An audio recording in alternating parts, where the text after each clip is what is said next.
ರಾಜ್ಯದಲ್ಲಿ ಎಲೆಕ್ಷನ್ ಕಾವು ಈಗಿನಿಂದಲೇ ಕಾವೇರ್ತಾ ಇದೆ. ಮುಂದೆ ಬರುವಂತಹ ಚುನಾವಣೆಗಳಿಗೆ ಎಲ್ಲ ಪಕ್ಷಗಳು ತಮ್ಮದೇ ಆದಂತಹ ರೀತಿಯಲ್ಲಿ ತಯಾರಿಯನ್ನು ಮಾಡಿಕೊಳ್ತಾ ಇದ್ದಾರೆ. ದಿನದಿಂದ ದಿನಕ್ಕೆ ರಂಗೇರ್ತಾ ಇದೆ 2028ರ ಚುನಾವಣೆ. ಇನ್ನು ಸಾಕಷ್ಟು ಸಮಯ ಇದೆ, ಆದರೂ ಕೂಡ ಇವಾಗಿಂದ ಲೆಕ್ಕಾಚಾರ ಆಗ್ತಾ ಇದ್ದಾರೆ. ಎಲೆಕ್ಷನ್ ನಡೆಯೋದಕ್ಕೆ ಇನ್ನೂ ಕೂಡ 28ರಿಂದ 30 ತಿಂಗಳುಗಳು ಬಾಕಿ ಇದೆ. ಆದರೆ ಚುನಾವಣೆಯ ಕಾವು ಈಗಿನಿಂದಲೇ ರಂಗೇರ್ತಾ ಇದೆ. ಹಾಲಿ ಶಾಸಕರು, ಮಾಜಿ ಶಾಸಕರು ಟಿಕೆಟ್ಗಾಗಿ ಕಸರತ್ತನ್ನು ನಡೆಸ್ತಾ ಇದ್ದಾರೆ. ನನಗೆ ಬೇಕು ಅಂತ ಹೇಳಿ ಜನರನ್ನ ತಲುಪೋದಕ್ಕೆ ಸಿದ್ಧವಾಗ್ತಾ ಇದ್ದಾರೆ ಆಕಾಂಕ್ಷಿಗಳ ಅಭ್ಯರ್ಥಿಗಳಿಂದ. ಕೆಲವು ಆಕಾಂಕ್ಷಿಗಳು ಟಿಕೆಟ್ಗಾಗಿ ಕಸರತ್ತು ನಡೆಸ್ತಾ ಇದ್ದಾರೆ. ಬೇಕೇ ಬೇಕು ಅಂತ ಹೇಳಿ ಜನಸಾಮಾನ್ಯರ ಕಷ್ಟ ಸುಖಗಳಿಗೆ ಸ್ಪಂದಿಸ್ತಾ ಇದ್ದಾರೆ ಆಕಾಂಕ್ಷಿಗಳು. ಇವಾಗಿಂದ ಈ ರೀತಿಯಾದಂತಹ ಪ್ಲಾನ್ ಮಾಡ್ತಾ ಇದ್ದಾರೆ. ಯಾಕಂದ್ರೆ 2028ರ ಚುನಾವಣೆಗೆ ಅವರವರ ಪಕ್ಷ ಏನಿದೆ ಅವರಿಗೆ ಟಿಕೆಟ್ ಕೊಡಬೇಕು. ಅದಕ್ಕೋಸ್ಕರ ಜನರ ಸಂಪರ್ಕವನ್ನು ಮಾಡಬೇಕು, ಜನರಲ್ಲಿ ವಿಶ್ವಾಸವನ್ನು ಗಳಿಸಬೇಕು, ಪಕ್ಷಕ್ಕೆ ಅವರ ಮೇಲೆ ನಂಬಿಕೆ ಬರಬೇಕು. ಆ ನಂತರ ಅವರಿಗೆ ಟಿಕೆಟ್ ಕೊಡಬೇಕು ಬೇಡ ಅಂತ ಹೇಳಿ ಪಕ್ಷ ನಿರ್ಧಾರ ಮಾಡುತ್ತೆ. ಹೀಗಾಗಿ ಏನು ಮಾಡಬೇಕು ಆಕಾಂಕ್ಷಿಗಳು? ನಾವು ಇವಾಗಿಂದಾನೇ ಕೆಲವೊಂದು ಕಾರ್ಯಕ್ರಮಗಳನ್ನು ಮಾಡೋದು, ಜನರನ್ನು ನಮ್ಮ ಕಡೆ ಸೆಳ್ಕೊಳ್ಳೋದು, ಅಥವಾ ಬೇರೆ ಬೇರೆ ಕಾರ್ಯಕ್ರಮಗಳಲ್ಲಿ ಭಾಗಿಯಾಗೋದು, ಅವರ ಕಷ್ಟ ಸುಖಗಳಿಗೆ ಸ್ಪಂದಿಸೋದು, ಈ ರೀತಿಯಾದಂತಹ ಕೆಲಸವನ್ನು ಮಾಡ್ತಾ ಇದ್ದಾರೆ. ಟಿಕೆಟ್ ಬೇಕೇ ಬೇಕು. ಯಾಕಂದರೆ 2028ರ ಚುನಾವಣೆಗೆ ಯಾರ ಸರ್ಕಾರ ಬರುತ್ತೆ, ಯಾರು ಗೆಲ್ತಾರೆ, ಯಾರು ಸೋಲ್ತಾರೆ ಅಂತ ಗೊತ್ತಿಲ್ಲ. ಆದರೆ ಮಾಜಿ ಸಚಿವರುಗಳು, ಶಾಸಕರುಗಳು ಏನಿದ್ದಾರೆ ಅವರು ಎಲ್ಲರೂ ಕೂಡ ಈಗಿಂದಾನೇ ಕೆಲವೊಂದು ಪ್ಲಾನ್ಗಳನ್ನು ಹಾಕ್ಕೊಳ್ತಾ ಇದ್ದಾರೆ. ಹಾಲಿ ಶಾಸಕರು, ಮಾಜಿ ಶಾಸಕರು, ಬೇರೆ ಬೇರೆ ಒಂದು ರಾಜಕೀಯ ಮುಖಂಡರು ಅಂತ ಏನಿರ್ತಾರೆ. ಮೊದಲ ಬಾರಿಗಾದರೂ ನನಗೆ ಟಿಕೆಟ್ ಸಿಗಲಿ, ನಾನು ಕಳೆದ ಬಾರಿ ಹಿಂದಿನ ಬಾರಿ ಕೇಳಿದ್ದೆ ಅವಾಗ ಸಿಗಲಿಲ್ಲ ನನಗೆ ಟಿಕೆಟ್, ಈ ಬಾರಿ ಆದರೂ ಕೊಡಲಿ ಅಂತ ಹೇಳಿ ಯಾರು ಆಕಾಂಕ್ಷಿಗಳಿರ್ತಾರೆ ಅವರು ಈ ರೀತಿಯಾದಂತಹ ಪ್ಲಾನ್ ಮಾಡಿಕೊಳ್ತಾ ಇದ್ದಾರೆ. ಅವರವರ ಭಾಗದಲ್ಲಿ ಅವರ ಶಕ್ತಿ ಏನಿದೆ, ಅವರ ಜನ ಬೆಂಬಲ ಏನಿದೆ, ಜನ ಅವರಿಗೆ ಯಾವ ರೀತಿಯಾಗಿ ಸ್ಪಂದಿಸ್ತಾರೆ, ಕಳೆದ ಬಾರಿಗಿಂತ ಈ ಬಾರಿ ನಾನು ಎಷ್ಟು ಉತ್ತಮನಾಗಿದ್ದೀನಿ ಅದೆಲ್ಲವನ್ನು ಕೂಡ ಜನರ ಮುಂದೆ ಇಡ್ತಾ ಇದ್ದಾರೆ. ರಾಜಾಜಿನಗರ ವಿಧಾನಸಭಾ ಕ್ಷೇತ್ರದಿಂದ ಈ ಬಾರಿ ಕಣಕ್ಕೆ ಇಳಿಯೋದು ಯಾರು ಎನ್ನುವಂತಹ ಪ್ರಶ್ನೆ. ಹಾಲಿ ಬಿಜೆಪಿ ಶಾಸಕರಾಗಿ ಸುರೇಶ್ ಕುಮಾರ್ ಇದ್ದಾರೆ. ಅಲ್ಲೀಗ 2028ಕ್ಕೆ ಬಿಜೆಪಿಯಿಂದ ಸುರೇಶ್ ಕುಮಾರ್ ಸ್ಪರ್ಧೆ ಮಾಡ್ತಾರಾ? ಹಾಗಾದ್ರೆ ಅವರಿಗೆ ಟಿಕೆಟ್ ಕೊಡುತ್ತಾ ಬಿಜೆಪಿ? ಸುರೇಶ್ ಕುಮಾರ್ ಬದಲಿಗೆ ಚಿಲುಮೆ ರವಿಕುಮಾರ್ ಏನಿದ್ದಾರೆ ಅವರೇನಾದ್ರೂ ಸ್ಪರ್ಧೆ ಮಾಡ್ತಾರ? ಹಾಗಾದ್ರೆ ಈ ಚಿಲುಮೆ ರವಿಕುಮಾರ್ ಯಾರು, ಅವರ ಹಿನ್ನೆಲೆ ಏನಿರ್ಬೋದು, ಅವ್ರು ಯಾಕೆ ಇಷ್ಟು ದೊಡ್ಡ ಮಟ್ಟದಲ್ಲಿ ಓಡಾಡ್ತಾ ಇದ್ದಾರೆ? ಬಿಜೆಪಿ ಪಕ್ಷದ ಆಕಾಂಕ್ಷಿ ಅಭ್ಯರ್ಥಿಯಾಗಿರುವಂತಹ ಚಿಲುಮೆ ರವಿಕುಮಾರ್ ಏನಿದ್ದಾರೆ ದಾಬಾಸ್ಪೇಟೆಯ ಕೆಂಪಯ್ಯನಪಾಳ್ಯ ನಿವಾಸಿ ಈ ಚಿಲುಮೆ ರವಿಕುಮಾರ್ ಎನ್ನುವಂಥವರು. ಚಿಲುಮೆ ರವಿಕುಮಾರ್ ಫೌಂಡೇಶನ್ ಅಧ್ಯಕ್ಷರಾಗಿರುವಂತಹ ರವಿಕುಮಾರ್ ಏನಿದ್ದಾರೆ ಅವರು ಈಗ ನೆಕ್ಸ್ಟ್ ನನಗೆ ಟಿಕೆಟ್ ಬೇಕು ಅಂತ ಹೇಳಿ ಕೆಲವೊಂದು ಕಾರ್ಯಕ್ರಮಗಳನ್ನು ಮಾಡ್ತಾ ಇದ್ದಾರೆ. 2028ರ ಚುನಾವಣೆಗೆ ಈಗ ಈ ರೀತಿಯಾಗಿ ಕಸರತ್ತನ್ನು ಮಾಡ್ತಾ ಇದ್ದಾರೆ. ಜನರ ಸಮಸ್ಯೆಗಳನ್ನು ಆಲಿಸ್ತಾ ಇದ್ದಾರೆ, ಸ್ಪಂದಿಸ್ತಾ ಇದ್ದಾರೆ. ರವಿಕುಮಾರ್ ಅವರು ಹೋಗಿ ಏನೇನಾಯಿತು ಅಂತ ಮನೆ ಮನೆಗೆ ತೆರಳಿ ಜನರ ಕಷ್ಟಗಳಿಗೆ ಸ್ಪಂದಿಸುವಂತಹ ಕೆಲಸವನ್ನು ಮಾಡ್ತಾ ಇದ್ದಾರೆ. ಹೆಚ್ಚು ಬೆಂಗಳೂರಿನಲ್ಲಿ ಯಾವುದಾದ್ರೂ ಕ್ಷೇತ್ರದಲ್ಲಿ ಕನ್ನಡ ಶಾಲೆಯಲ್ಲಿ ಮಕ್ಕಳು ಓದ್ತಾ ಇದ್ದಾರೆ ಅಂದರೆ ಇವತ್ತು ನಮ್ಮ ಹೆಮ್ಮೆ, ನಮ್ಮ ಕನ್ನಡದ ಬಗ್ಗೆ ಗೌರವ ಇದೆ. 10,000ಕ್ಕೂ ಹೆಚ್ಚು ಮಕ್ಕಳು ನಮ್ಮ ರಾಜಾಜಿನಗರದಲ್ಲಿ ಈ ಭಾಗದಲ್ಲಿ ಓದ್ತಾ ಇದ್ದಾರೆ.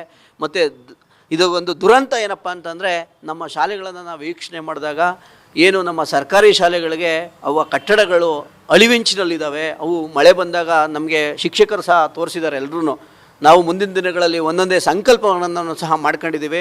ಆ ಶಾಲೆಗಳಿಗೆ ಮಳೆ ಬಂದಾಗ ನೀರು ಸಹ ತೊಟ್ಟಿಗ್ತದೆ. ಎಷ್ಟೋ ಜನ ಏನು ನಮ್ಮ ರಾಜ್ಯವನ್ನು ಆಳಿದಂತಹ ಎಲ್ಲ ಶಿಕ್ಷಣ ಸಚಿವರು ಸಹ ಇದ್ದಾರೆ. ದಯಮಾಡಿ ತಮ್ಮಲ್ಲಿ ಕಳಕಳಿಯ ಮನವಿ ಏನು ಅಂತಂದರೆ ಈ ಭಾಗದವರು ಸಹ ಶಿಕ್ಷಣ ಸಚಿವರಾಗಿದ್ದವರೆ. ನಮಗೆ ಅದನ್ನು ಕಂಡು ಎಲ್ಲೋ ಚಾಮರಾಜನಗರದಲ್ಲಿ ಹೋಗಿ ನಾವು ಶಾಲೆನ ಅಭಿವೃದ್ಧಿ ಮಾಡ್ತೀವಿ, ಪಾಠ ಮಾಡ್ತೀವಿ, ನಾವು SLC ಮಕ್ಕಳಿಗೆ ಪಾಠ ಮಾಡ್ತೀವಿ ಅನ್ನೋದು ಬಿಟ್ಟು ನಮ್ಮ ಕ್ಷೇತ್ರದಲ್ಲಿ ದಯಮಾಡಿ ನಮ್ಮ ಕ್ಷೇತ್ರದಲ್ಲಿರೋ ಸರ್ಕಾರಿ ಶಾಲೆಗಳನ್ನು ಉಳಿಸಿ ಅವುಗಳನ್ನು ಅಭಿವೃದ್ಧಿ ಮಾಡಿ ಆ ಮಕ್ಕಳುಗಳ ಹತ್ರ ಇರೋವಂಥ ಒಂದು ಇದನ್ನು ನಾವು ಚೈತನ್ಯವನ್ನು ಇಂದಿನ ಮಕ್ಕಳೇ ಭವಿಷ್ಯದ ಪ್ರಜೆಗಳು. ಹಾಗಾಗಿ ಶಿಕ್ಷಣಕ್ಕೆ ಭಾಳ ಒತ್ತು ಕೊಡಬೇಕು. ಶಿಕ್ಷಣವೇ ನಮಗೆ ಶಕ್ತಿ. ಶಿಕ್ಷಣ ಇದ್ದರೆ ದೇಶ ಅಭಿವೃದ್ಧಿ, ನಾಡಭಿವೃದ್ಧಿ, ಮನೆ ಅಭಿವೃದ್ಧಿ ಎಲ್ಲವೂ ಆಗ್ತದೆ. ಅದರ ನಂತರ ಆರೋಗ್ಯ ವಿಚಾರವಾಗಿ ಬಂದಾಗ ನಮ್ಮ ರಾಜಾಜಿನಗರದಲ್ಲಿ ಏನು ನಮ್ಮ ಬೆಂಗಳೂರಿನಲ್ಲಿ ದೊಡ್ಡದಾದಂಥ ಕಾರ್ಮಿಕ ಸಂಘಟನೆ ಇರುವಂಥ ESI ಹಾಸ್ಪಿಟ್ಲ್ ಇದೆ. ಆ ESI ಹಾಸ್ಪಿಟ್ಲು ನಮ್ಮ ರಾಜಾಜಿನಗರಕ್ಕೆ ಆಗ್ತಾ ಇಲ್ಲ. ಅದು ಬಳಕೆ ಆಗ್ತಿಲ್ಲ. ಮತ್ತು ಒಂದು ರಾಜಾಜಿನಗರಕ್ಕೆ ಸರ್ಕಾರಿ ಆಸ್ಪತ್ರೆ ಬೇಕಿದೆ, ಅದಕ್ಕೂ ಸಹ ನಾವು ಮನವಿಯನ್ನು ಸಲ್ಲಿಸ್ತೀವಿ. ಮುಂದಿನ ದಿನಗಳಲ್ಲಿ ನಮಗೆ ಜನರು ಶಕ್ತಿಯನ್ನು ಕೊಟ್ಟಿದಾಗ ಇಂಥ ಒಂದು ಚಿಂತನೆ, ನೆಲ, ಜಲ, ಭಾಷೆ, ಸಂಸ್ಕೃತಿ ವಿಚಾರಗಳನ್ನು ಇಟ್ಕೊಂಡು ನಾವು ಕಾರ್ಯಕ್ರಮಗಳನ್ನು ಮತ್ತು ಆ ಒಂದು ಅಭಿವೃದ್ಧಿ ಕಾರ್ಯಗಳನ್ನು ಮಾಡ್ತೀವಿ ಅಂತ ಎಲ್ಲೆಲ್ಲಿ ಯಾವ್ಯಾವ ಅಭಿವೃದ್ಧಿ ಕಾರ್ಯಗಳಲ್ಲಿ ನಾವು ಒಂದು ನಮ್ಮ ರಾಜಾಜಿನಗರದಲ್ಲಿ ಒಂದು ನಮ್ಮ ಕಚೇರಿಯನ್ನು ಉದ್ಘಾಟನೆ ಮಾಡಿ ಜನರಿಗೆ ಜನಸೇವಕ ಎಂಬ ಒಂದು ಜನಸಂಕಲ್ಪ ಯಾತ್ರೆ ಅಂತ ಒಂದು ಯಾತ್ರೆಯನ್ನು ಸಹ ಮಾಡಲಾಗ್ತದೆ.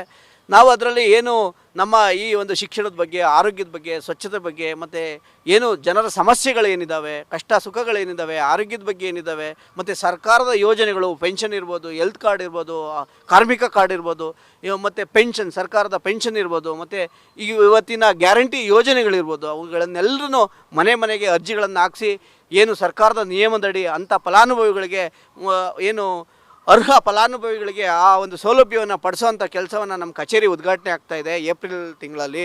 ಆವಾಗ 20,000 ಜನ ಅಕ್ಕಂದಿರಿಗೆ ಬಾಗಿನ ಕೊಡೋ ಕಾರ್ಯಕ್ರಮ ಇಟ್ಕೊಂಡಿದ್ದೀವಿ. ಮನೆಗೆ ಹೋಗಿ ನಡಿಗೆ ಮಾಡುವ ಮುಖಾಂತರ ಅವ್ರ ಸಮಸ್ಯೆಗಳನ್ನು ಆಲಿಸಿ ಅವ್ರಿಗೆ ಬಾಗಿನ ಕೊಡುವಂಥ ಒಂದು ಕೆಲಸವನ್ನು ಮಾಡ್ತೀವಿ ಅಂತ ಸಂಕಲ್ಪ ಮಾಡ್ಕೊಂಡು ಕೆಲಸಕ್ಕೆ ತಮ್ಮನ್ನೂ ಈ ಒಂದು ಕಾರ್ಯಕ್ರಮಕ್ಕೆ ಎಲ್ಲರನ್ನೂ ಕರಿತೀವಿ. ಪ್ರತಿಯೊಬ್ಬರು ಸಹಕರಿಸಬೇಕೆಂದು ಈ ಮೂಲಕ ತಮ್ಮಲ್ಲಿ ಮನವಿಯನ್ನು ಸಲ್ಲಿಸ್ತಾ ಇದ್ದೀವಿ. ಇದಷ್ಟೇ ಅಲ್ಲದೆ ಪ್ರಸ್ತುತ ಶೈಕ್ಷಣಿಕ ವರ್ಷದಲ್ಲಿ ಏನು ನಮ್ಮ ಜೂನ್ಗೆ ಆರಂಭವಾಗ್ತದೆ, ನಾವು ಈಗ ಆಲ್ರೆಡಿ ರಾಷ್ಟ್ರೀಯ ಹಬ್ಬಗಳಿಗೆ 2013ರಿಂದ ಲಡ್ಡುಗಳನ್ನು ಪ್ರತಿ ರಾಷ್ಟ್ರೀಯ ಹಬ್ಬಕ್ಕೆ 10,000 ಮಕ್ಕಳಿಗೆ ಲಡ್ಡು ಕೊಡ್ತಾ ಇದ್ದೀವಿ.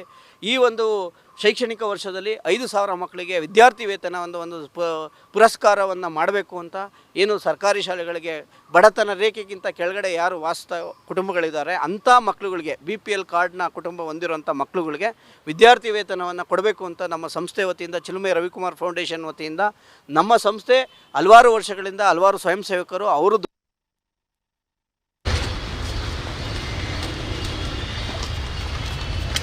ಏನು ಬೆಂಗಳೂರು ಬೆಳೆದು ಪ್ರಪಂಚದಲ್ಲಿ ಅತ್ಯಂತ ವೇಗವಾಗಿ ಬೆಳೆಸಿರುವಂಥ ಒಂದು ನಗರವಾಗಿದೆ.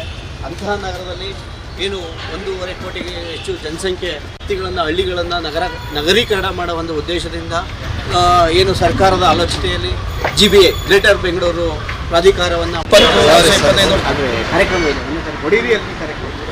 ಜಾಗೃತಿ ಕಾರ್ಯಕ್ರಮ ಮಾಡ್ತಾ ಇದ್ದೀವಿ. ಆಹಾರವನ್ನು ತಯಾರು ಮಾಡ್ಕೊಂಡು ಸೇವನೆ ಮಾಡಿ ನಿಮ್ಮ ಆರೋಗ್ಯದಲ್ಲಿ ಎಲ್ಲ ಕಡೆಯಿಂದ ನಾಮಫಲಕಗಳನ್ನು ಹಾಕಿ